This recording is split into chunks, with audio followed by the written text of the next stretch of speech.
My name is Dennis Dalton. I'm a representative of the Dodge Chemical Company in Cambridge, Massachusetts.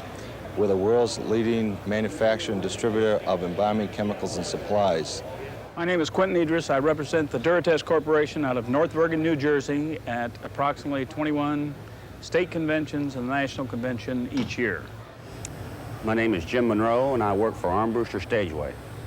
My name is Jerry Erickson, and I'm with Century Casket Company out of Dearborn Heights, Michigan.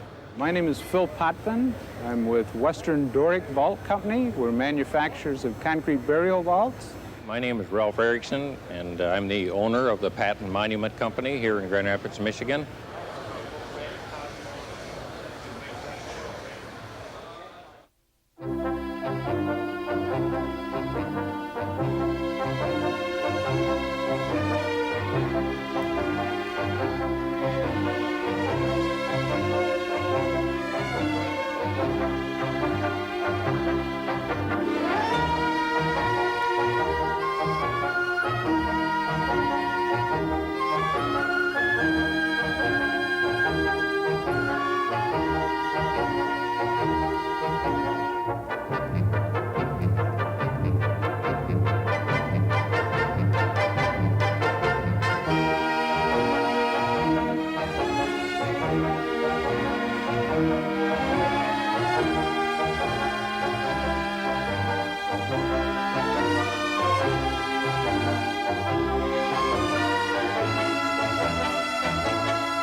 We have been asked by the funeral industry to come up with a light that takes them from the time that the people make their selection of the casket until they go to the cemetery, something that is consistent with light.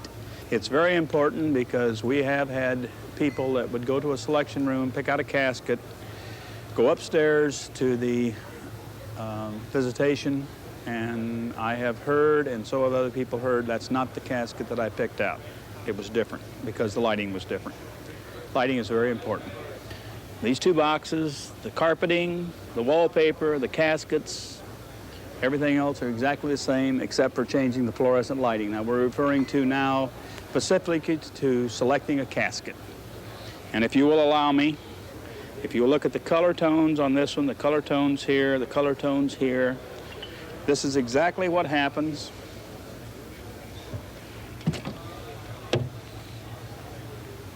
just to show you that we're not doing any change of anything. I think you will notice that this now has a nice hue to it. This one is dull. The flowers do not show up. They do show up under this light here where they don't show up under that light. When you take a regular incandescent light bulb or a regular incandescent flood, it all washes all the colors out. But if you use a color-corrected light bulb, I think you can see the purples are purple and the white is white. Here they're not. They're all washed out. Used to be, everything was cosmetic. That is what the funeral director today is trying to get away from. The properly embalmed body should look as though it has no cosmetics on it at all. The least, the better. I think we've all heard, and disgustingly so in the funeral business, is the fact that people say that, gee, they've been caked up. Certainly, that leaves bad taste in my mouth because we don't want to hear that as something that's unnecessary. So a body that is done properly with the arterial injection, where internal dyes are used, should use little, if any, cosmetics. There are times that there are blemishes, there are external wounds. There are other problems where we've had to rebuild noses and ears and part of faces and so forth, where we have to use an opaque cosmetic to cover up. With our waxes here, this is able to take care of the fact that we can see the individual who has died because those areas are rebuilt, whether it's a nose, an ear that has been which has been diminished because of cancer or accident.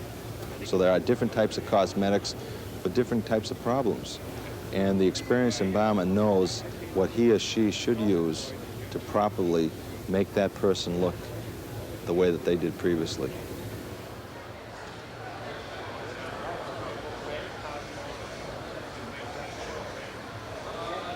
You have to stay abreast in the casket industry along with what people are demanding. And we do have demand in this business based on the personality of the deceased and the colors that they like and that. And we have to be tuned into that type of market.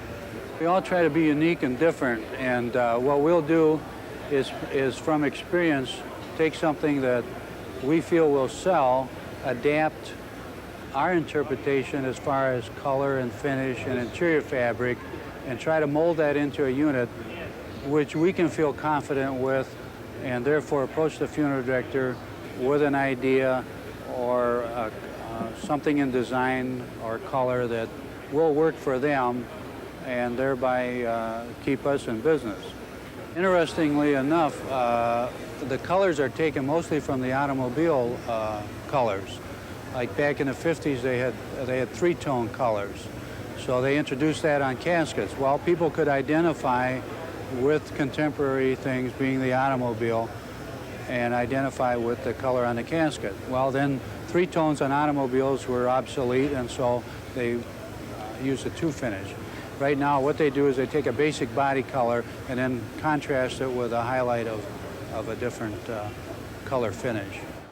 The process of manufacturing a hearse begins with Cadillac Motor Car Division manufacturing a commercial chassis for Superior coach or S&S coach, whoever. From there, it's just a stripped car, no windows, no glass, no deck lid, strictly a chassis, commercial chassis, designed for funeral car industry only.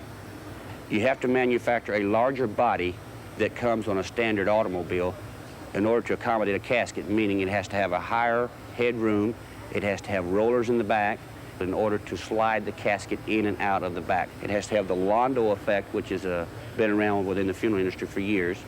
It has to have a special tapestry type drape, nameplate accommodation to show the funeral home to who the car belongs, and just a much bigger, heavier car than the standard automobile on the street.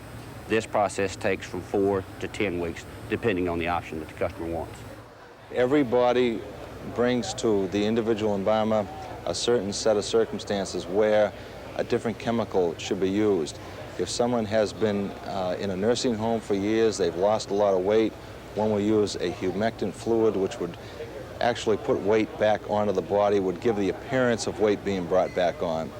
If someone dies of an accident, suicide, or homicide, or been dead 12 hours between the time of death and embalming, then we would go with a higher concentration of embalming fluid, a higher concentration of formaldehyde.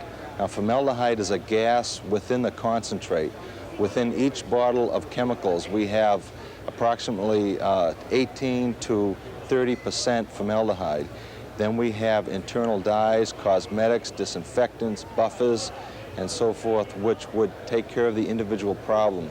The final analysis is to preserve and disinfect that body and to make it look as lifelike as possible. And so therefore, each individual chemical can accomplish that end.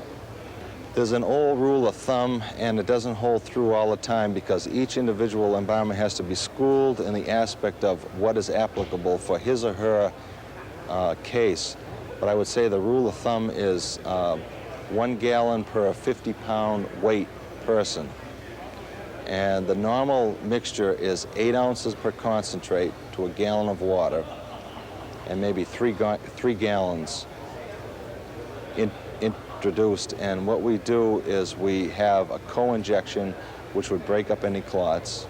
We have the formaldehyde itself, and in some areas of the country they have a tremendous water problem where the water is hard, and we have a chemical which would let's say denature that water or make it equal to what would be utilized in other parts of the country. So that not only is it the embalming chemical itself, but there are co-injections, something that is used along with the embalming chemical.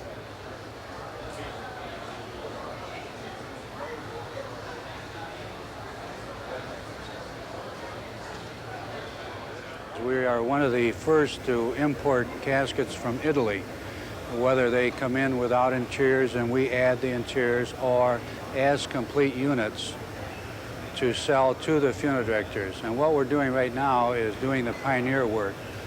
And this entails introducing new casket designs, new shapes of caskets, ideas that we can incorporate from existing European ideas, and also tied in with what we already have here as a contemporary unit that's all, being produced in the United States at this time. We're introducing something here that's never been applied before, and that is hand carving on the sides of the casket. It's something that's common, so to speak, in Italy, but it's not common here. It has not been, they have not been able to do it in a practical sense. You might take this unit right here that has the Italian style to it. It's all carved, it has legs on it, and the legs are such that in Italy they put this on a table, and therefore that's the purpose of the legs. They're a full couch unit. They have an altogether different design to them, something that we're not familiar with, which is definitely a European idea and approach to the casket. What we've had to do from there is teach the Italian craftsmen the idea and design of the American casket so that we can use their craftsmanship, put it into the idea of the American casket, and therefore have the combination of two and give us a European flair on an existing American casket. The function of a burial vault is protection. Protection for the casket, protection for the body. In the olden days, when they didn't use a burial vault, and in particular a strong one made of concrete, what happened was after the person was placed in the grave over time would collapse because of the decay of the body and the decay of the casket around it. And then you would have a sunken grave. And today, because of sanitary reasons and also because of liability, the way things are, people have gone to concrete burial vaults. This particular vault has a plastic liner in it, and this plastic liner adds to the waterproofing and again the protection of the casket. Each one is customized and personalized, really, personalized with the name, date of birth, date of deceasement. And you'll notice too that we use our Doric logo on top with our name. As far as other emblems go that can be used, you'll see the President's crest on our Titan that we have here. Our Titan is a lined, Duraline, we call it, liner. As you can tell at the top is also lined too, and there's a seal that goes in here where the bottom and top seal together in a tongue and groove, and the seal then ensures that no water will penetrate. We also have a waterproofing that's put over the top and bottom, and then a color is added. In this case, we've added the gold color. We go from this point then to our tiara. The tiara is the white on the bottom, and the tiara is a little fancier model. The main difference is the exterior, where we have gone ahead and stippled the outside. A stipple is a rougher, thicker concrete shell, basically. We move from there then to a phoenix. The phoenix has a fiberglass liner inside the plastic liner, so you have another liner inside a liner here. We move on to the white box, which is a patrician. The patrician is an improved plastic liner, much more durable. Our next then is our Athenian. Our Athenian has the same basic Duraliner, but on top of the Duraliner we go on then to a stainless steel liner, both top and bottom. And our top of the line then is our Lydian. The Lydian is a copper liner. The copper liner then being added on top of our Duraliner. Our company has just started in the urn supply business, and I guess just to give you a little background, cremation is only a final form of disposition. Many people think of cremation as direct cremation. Direct cremation is immediate working within the scope of each state law, immediate transportation to the crematory for cremation. And that's without embalming, without viewing, without the body present. Now, cremation does in a matter of hours what nature does in years. So one should know the difference between direct cremation, which is without embalming, it's a funeral without the body present, to cremation as only a final form of disposition where the traditional funeral is held, the body is embalmed, the wake is held, and the funeral is held, and then the body is taken to the crematory. So instead of going to the cemetery, the funeral director would go to the crematory. Now the cremains come back to the funeral director, and in different parts of the state, sometimes they're scattered, depending if it's a seashore community, or sometimes they're buried. I would say, and I'm not positive on this, but I would say that most of the cremains are buried. So because the cremains are buried, we do provide an urn, which many companies also provide. And the cremated remains, which are crushed bone, that's the only thing that is left, is put within an urn, and the urn is most often buried. Some people don't bury the urns. Some people keep the urn in a home until the spouse dies, and then both of them are buried together. Something new that we've just gotten into in this monument business has been with the etchings. It's a process. We use an engraving tool with a diamond tip, and we can personalize the cemetery memorial for the family much better than we can with a sandblast process, because of the fact that we can get a lot more detail in the type of memorials that they would like.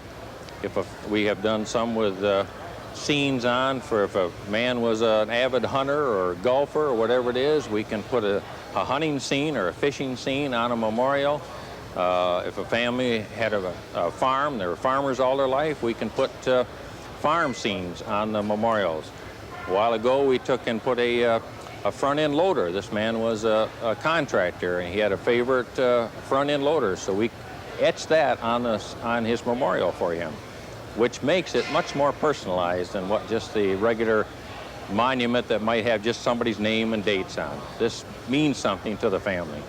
The traditional funeral today is a wake with visitation, which is a wake, and also with a funeral with the body present. Seeing is believing, and believe me, if I may say that. And again, I said previously, it wasn't until my own father died that I realized the necessity for a funeral, even though I've been in the funeral business for many years. It's when it's your own, it's most important, and most gratifying, and most healing.